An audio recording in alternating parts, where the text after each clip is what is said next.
together as resolved. Today, academic staff at 61 universities across the country begin a series of large-scale walkouts in protest against drastic cuts to pension funds. Under the changes proposed by Universities UK, the average lecturer would lose around £10,000 a year in their retirement. Following a UCU ballot, members voted in favour of strike action about the planned reform that could last up to 4 weeks. It's 8 a.m. on February the 22nd. Behind me, staff are starting to make picket lines outside of university buildings to protest against cuts to their pensions. Why are you here picketing today? It's quite a hard decision for most of us because we love our jobs, but they have now decided, unfortunately, to cut our pensions in a way that is really brutal. It's £250,000 for some of the junior lecturers is what they stand to lose in their retirement.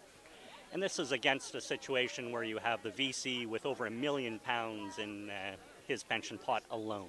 I completely appreciate the position that the students are in. They're rightfully concerned over their education, but I've heard nothing but support for the position of the staff. If we don't have a good pension scheme, we're going to lose lots of clever people, and clever people are not going to join universities. This could have a negative impact on students because if the best minds leave to go elsewhere, they'll be losing the new minds here to teach them.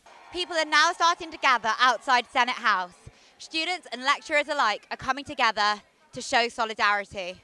I'd like to begin by thanking the union staff, all the people who've over the years been part of trade union movements, have given us the right to strike and withdraw our labour. And we don't want to do it, and we love our students. I'm here with Alice Davis, who is the co-chair of Bristol Labour Students. Alice, why are you here today? I'm here today because I think this blow to staff pensions is ultimately going to be damaging higher education.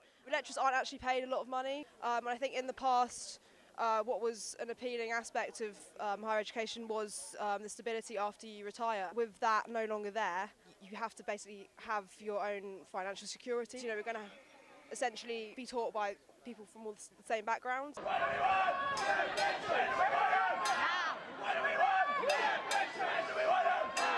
Why are you here today?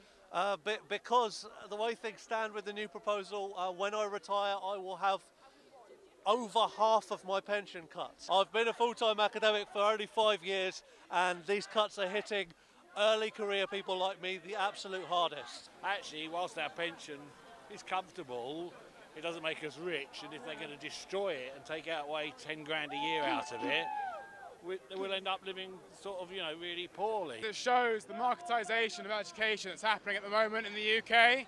It first happened with our student fees. They went from £3,000 to £9,000, and now it's another example of how that marketisation works.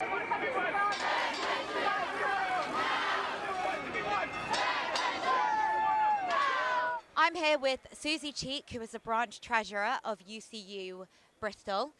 Susie, can you tell us what you're doing here today?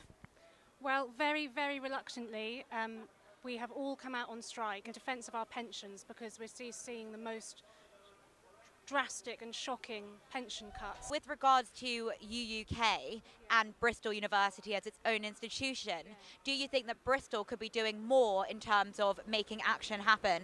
Absolutely. So 11 Vice-Chancellors nationally have come out and said that they don't support these proposals. They think there's much, much more room for negotiation. We know that Bristol is one of those institutions where they're taking a hard line and they need really strong encouragement to move. What are the next steps? Do you think that the strike is going to continue over the proposed 14 days? I would hope that we would manage to move the employer's position, but if there isn't, then we're going to have to be out on strike, and then after that, I don't know. I think it's very clear from everything that's gone out that we don't want to be doing this, but we have to. We're passionate about our work, passionate about teaching. What's often forgotten is that we lose money for the days that we strike, and the majority of people on strike, the lecturers on strike, cannot afford to lose half a month's wages, and so they don't do this lightly at all. What do we want? What do we want? Where do we want it?